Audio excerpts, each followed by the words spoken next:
Oh, come on, Simon. This is the first time we've seen this guy, and he's naked. I hope he's not like this in the game. Give the man some clothes. God damn it. Evening, everyone. Ragewood here, back with another Godforge video. Now, on this particularly cold Tuesday night, Fakeness have dropped another video showcasing all the different things that they have been working on recently, particularly the Kojiki faction. So we're going to take a look. I've watched the entire thing, so you don't have to. And I'm going to pull out some of the key bits of information that I think you guys might be interested in. So, without further ado, let's get into it. Why do I do that eyebrow?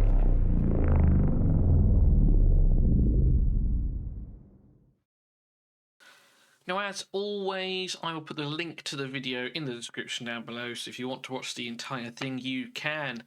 At the moment, all Simon is saying is basically this is going to be one of the last videos that we're going to see from them this week.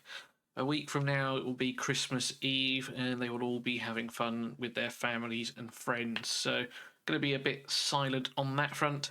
I, however, will still try and produce some content for you over the festive period. Now, as I mentioned earlier, I have pinpointed a few things I think are particularly cool, which I will just move through the video and talk about them when they come up. So, let's take it away. We've got Onryo here, who is a rare character from the Kojiki faction. We're starting to really flesh out the Kojiki faction right now, and oh, I love this faction so much. Honestly, I love this faction so much. This is such a cool vibe of a hero right here. Onryo, as I say, a rare. When I saw the first concept, I was like, this has got to be a legendary. Like, the visual is so good. It's almost got like the ring vibes, you know, someone pulling out the TV, that type of thing. But yeah, I love this kind of like spooky look. You got the claws coming through.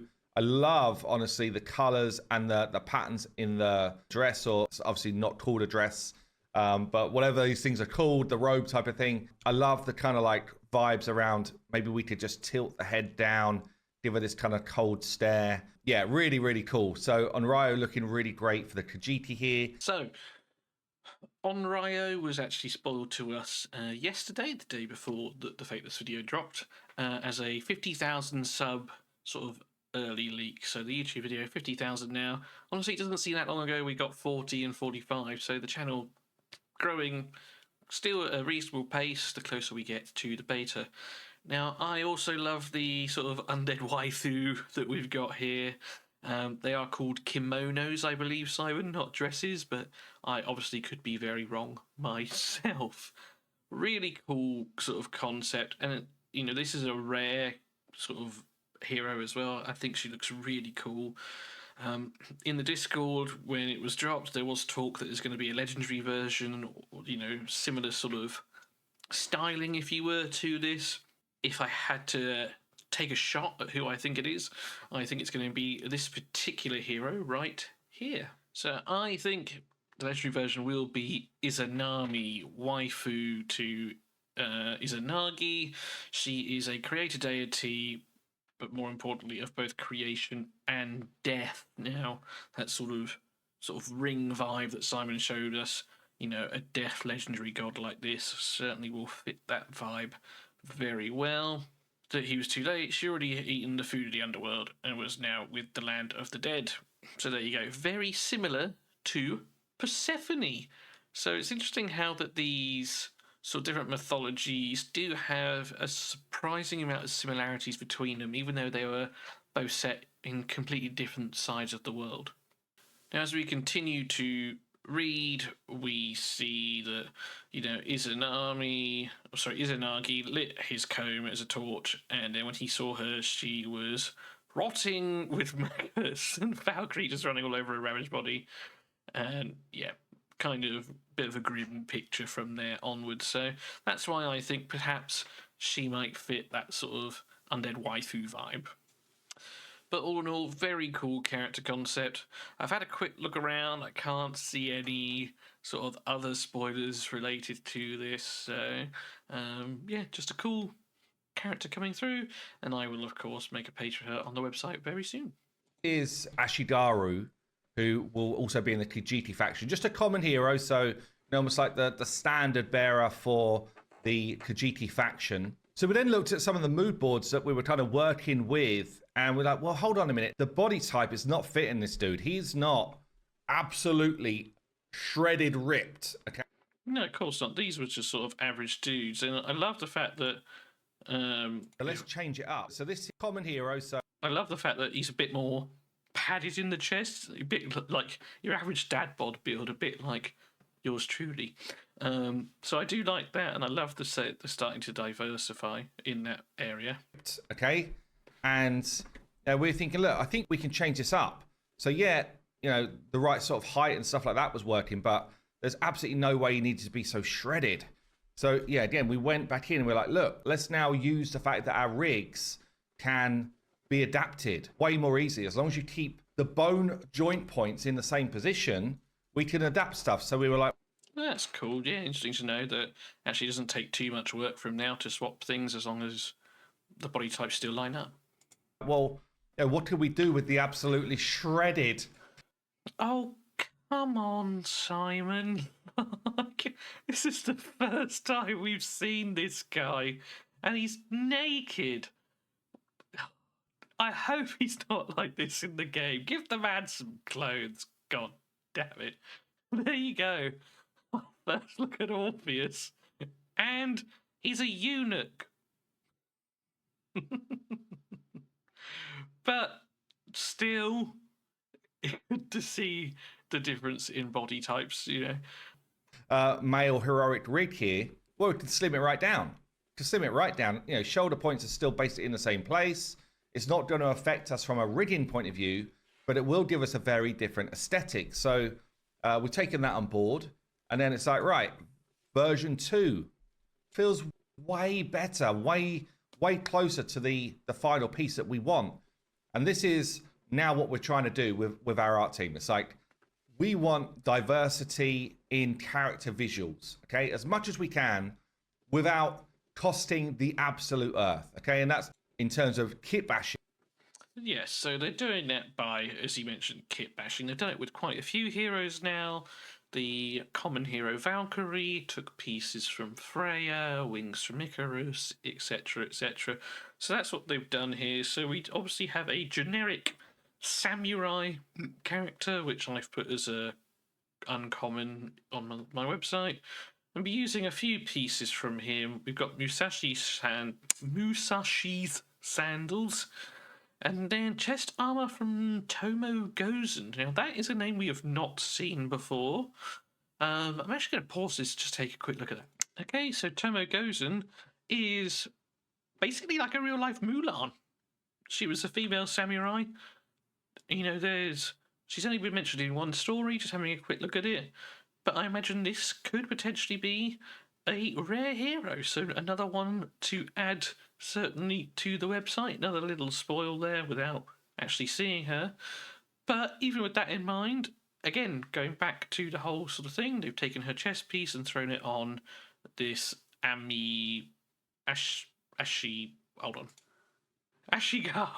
So yeah, just using pieces that they already have to kit bash. As I mentioned before, kit bashing reminds me of Warhammer. I did that a lot growing up, taking Space Marine head pieces and put them on Space Dwarves, that kind of thing. So yeah, cool hero. You one more. No, I just went into like a 3D that's being made, which is Kate Sith here. So it's another one of our creatures. Kate Sith, that's cool. So we've moved on from Kojiki now, and on to Avalon. So Kate Siths were seen in like Celtic mythology, which is why I'm saying Avalon. They were large black cats with like a white spot on their chest, as you can see from the concept over here. Some people also suggested that they were witches, so that's cool. That could be part of the ability. Maybe they're just going to keep it as a creature. Who knows? But Avalon faction, as I say, would be my guess. However, before we skip too far ahead, we've seen a couple more Kojiki now, and my guess would be that Kojiki probably is going to be the 5th faction that we're going to see for the beta.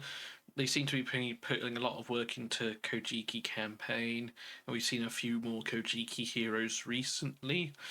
We've got 4 very fleshed out factions already. Kojiki likely to be the 5th for beta, in my opinion. Anyway, let's continue to see what Simon says. Michaela does our creature design, and she is absolutely phenomenal. So this was like the initial concepting that was done. And you can see here, just on day 2, this is day 2, basically molding clay. That's what I would say the kind of like block out phase is. And just starting to get the right shapes in place. Obviously, there's a whole bunch more to do, but this was an interesting one. I do love it when the creatures start to come through as well. So yeah, Michaela doing a great job here. Yeah, they do look cool. A new character that Maraid wanted to see, but might not make it into the game. Anyway, let's look at one more concept, and then I'll show you a finished 3D. So this here is Volk Old Lack. Oh, wow. I'm going to struggle with names. Simon's going to struggle with names. Volkodlak. Volkodlak. There you go. Nailed it. Werewolf, though. That's cool. We did get actually a hint of this way back when they were doing the sort of body types. I suppose we saw it: lizard man, serpent. Not serpent at all. Lizard man, the satyr. Then they said they could also use it for a werewolf and things like that. This is obviously what they had in mind. Cool to see a werewolf and Volkodlak. Yeah, cool. I'm going to tell you that now. Actually, before Simon jumps too much into this, actually, there's a lot of information here. So he's going to be part of the Virage, which, to be fair, is what I expected. You know, werewolves are going to be in that sort of Slavic, along with Dracula, that kind of thing, that part of the world. He's going to be Chaos. Alliance Chaos. I've never seen it called an alliance. That is fascinating. So there's definitely going to be some sort of order versus chaos. Maybe it's huge battles. Maybe it's only using... maybe it's more like a defining thing, like in Doom Tower, only use chaos. Alliance. Interesting. Affinity, strength. Okay, so again, we now know what the red affinity is called. So far, we've only found out that blue is wisdom. And now we see red is called strength. So that's something else for me to update. He's going to be a brawler. He's going to be a rare hero. I mean, as we already been told that. He's not going to have any weapons. He's going to use his claws. He's going to be a traditional werewolf from like Van Helsing, yeah. Lore summary, inspired by Slavic mythology, where he embodies the figure of a werewolf or a shapeshifter associated with chaos. I wonder if Simon talks about that, because we can't see it all. Let's play it. Let's keep playing. Now, heavily struggle with names for most of the rest of my life when it comes to what we're doing, because it's intense. I'm not gonna lie. Okay, let's go into the mood board here for Volkolak. So he's going to be in the Slavic faction, a brawler, a rare hero. Says here, inspired by Slavic mythology, where he embodies the figure of a werewolf or a shapeshifter associated with chaos, darkness, and wilderness. Known to transform under certain conditions, Volkolak prowls the shadows, sowing fear and confusion amongst his enemies. So, sowing fear and confusion, so you know for a fact that he's going to have one of those. Actually, I bet this dude's ultimate is like, when he transforms, he has a chance to place the fear, because everyone's in shock, like, oh, it's a werewolf. That would be my guess. Especially when animation highlights mist, disappear, pretty cool. We've and got rage. like some references around VFX that can be done. This is how we do a lot of our kind of like design. Yeah, you got Greymane there from World of Warcraft, a very good one to sort of base on. You've also got League of Legends dude, forget his name, Greymane again. It also reminds me of, like from a book, there was like a doctor who like took a potion to transform into a beast. I know it was in League of Extraordinary Gentlemen. I forget his name now. Let's take a quick look. Jekyll and Hyde, who I'm thinking of, Dr. Jekyll and Mr. Hyde. Just some like elements that we could call out. Basically doing that kit bashing thing, elements where we might be able to reuse some stuff that we've already done. And then there's just some like really cool vibes here around, you know, elements that we want to bring into the game. You can see the kind of like the shape shifting vibe, obviously loads of different werewolf shots, that sort of thing. Assets that we already have made or own that we might be able to reuse. So that looks like that is Lagertha, maybe the Berserker, that sort of Viking padding. Yeah, possibly.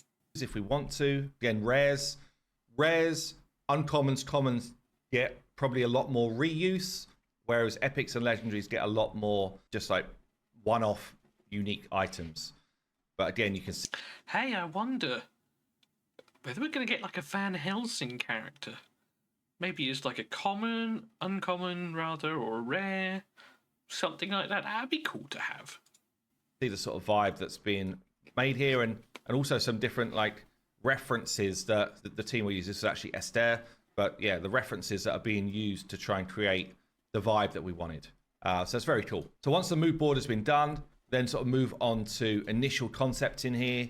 Again, we were like, do we want to go straight werewolf, or is there going to be some sort of clothing as well, or like this jacket? Very, very. I actually like number 2 there, I think. So for me, I like number 2. I don't think you want bare bones werewolf.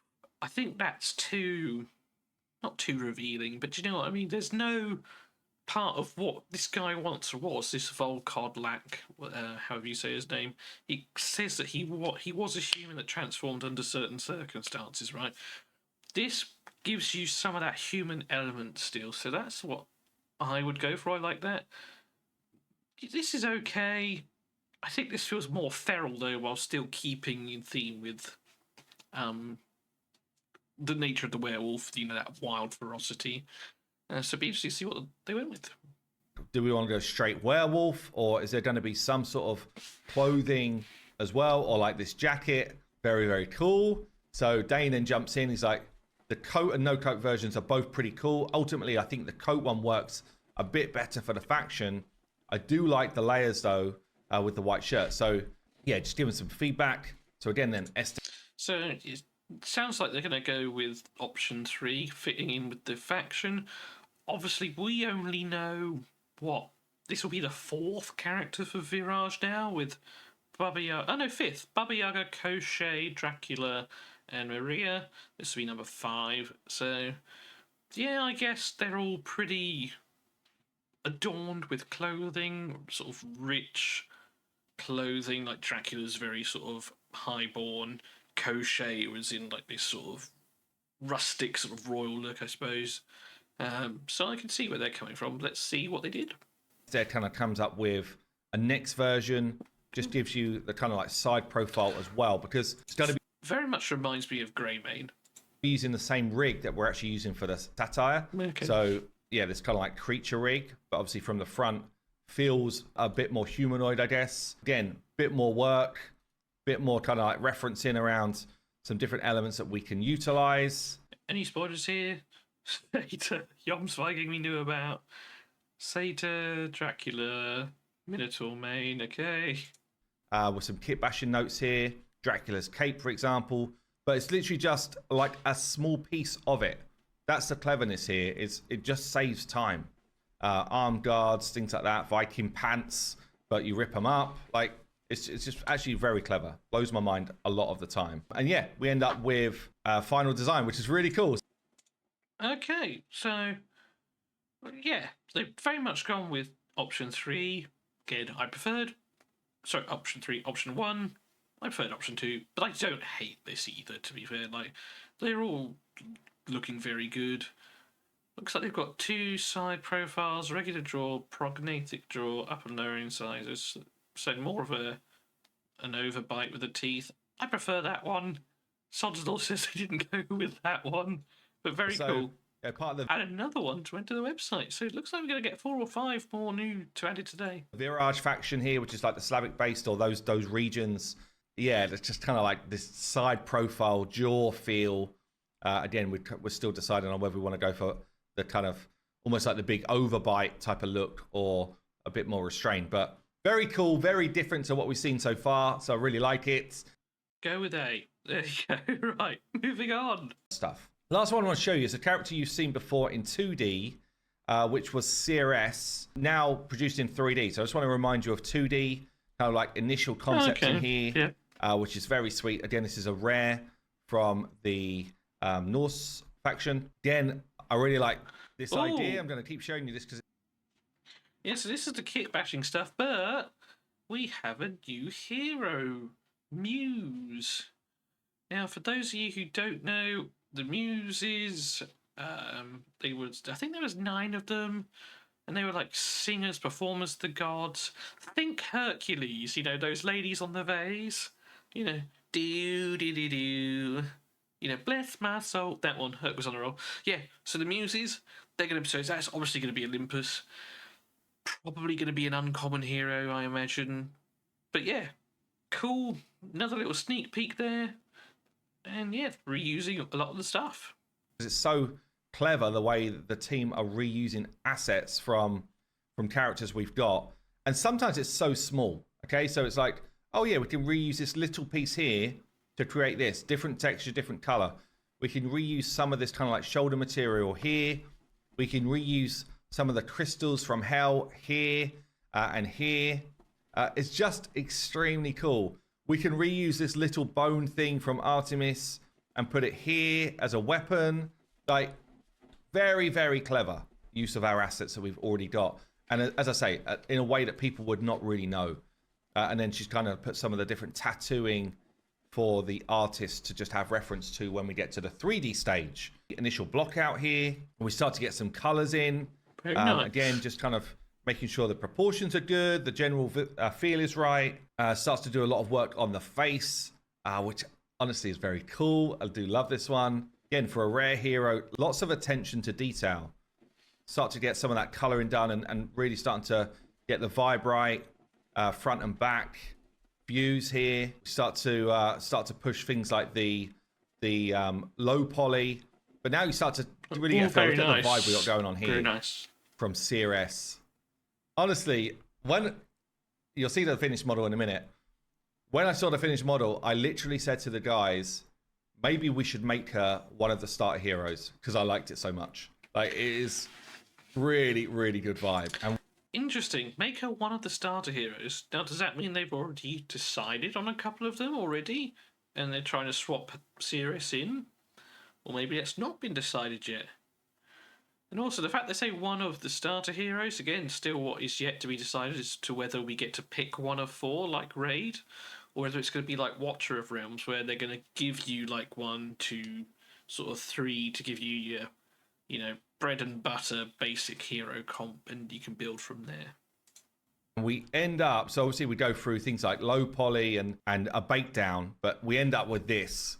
Now, it's in a very cool kind of like cool, dark setting and stuff like that. So we'll see it like this, I guess, sometimes in game. But yeah, just such a cool finished piece. Yeah, honestly, one of my favorite rares, at least, that we've seen so far. A build generated fresh every single day now, which we can kind of poke around with, see the changes that are coming through. There's still kind of like the way it works with our builds. There's a development arm, and then there's a live build kind of thing. So most of the stuff you've seen, there's nothing really new here. A bunch of things which were kind of just fake for the demo are now real in game. It won't be long before you'll see like this just massively explode. But things like sorting are here. Filtering's not working yet, but sorting is done. So yeah, whole bunch of like little things which all take time, right? They all need to be fleshed out. We've got different campaign areas now, so I do need to apply. Babylon. So that should be the Ika banner, and should surely say Ika. Either way, that's clearly the one they're working on at the moment. Cheat code, and then I can unlock all the different campaign areas. Also, is the Olympus flag smaller than the others? Was that just me? So we do have maps now for most of these areas to some degree, but the Aru one you've seen a billion times at this point. Kajiki is the one where we've now done a bit more work. All of this is just obviously not right.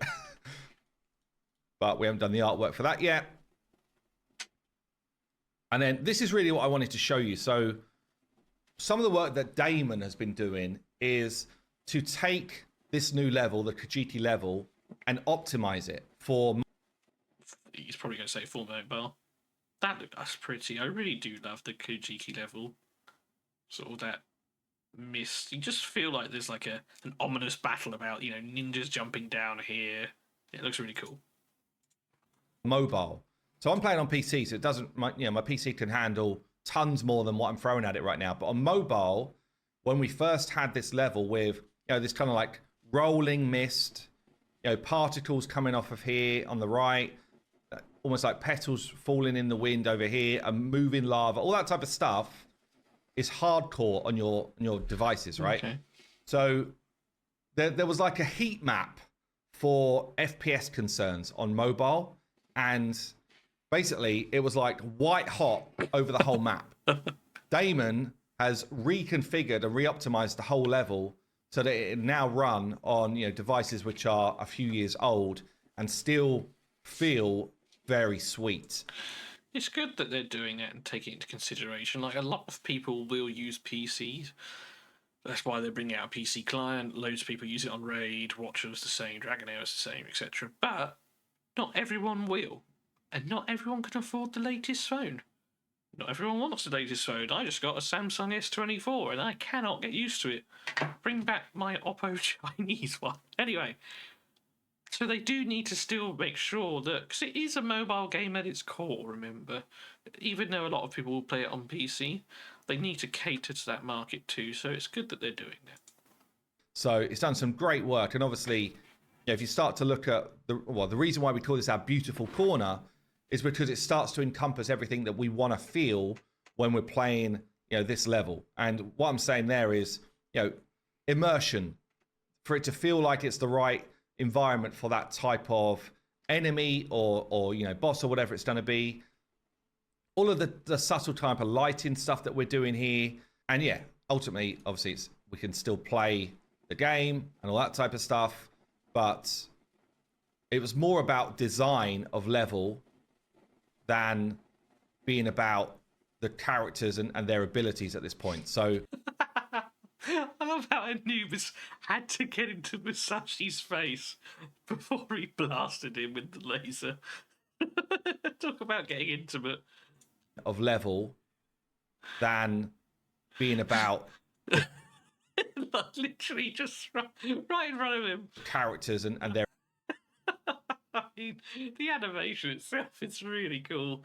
I love this sort of like, not pentagram, but that sort of thing appearing beneath him.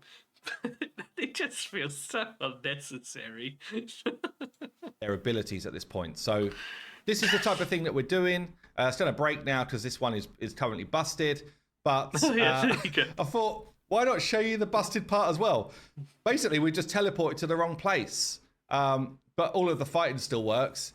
But this is the type of stuff that, honestly, this is why we're in this kind of like closed alpha stage internally right now, because we don't want you guys to experience this when we have a beta. So, we're kind of like working through all this stuff. But yeah, really, really fun. It's great to kind of get these different environments going. And yeah, I'm kind of psyched, honestly, for you guys testing it in the new year when we get the beta out there.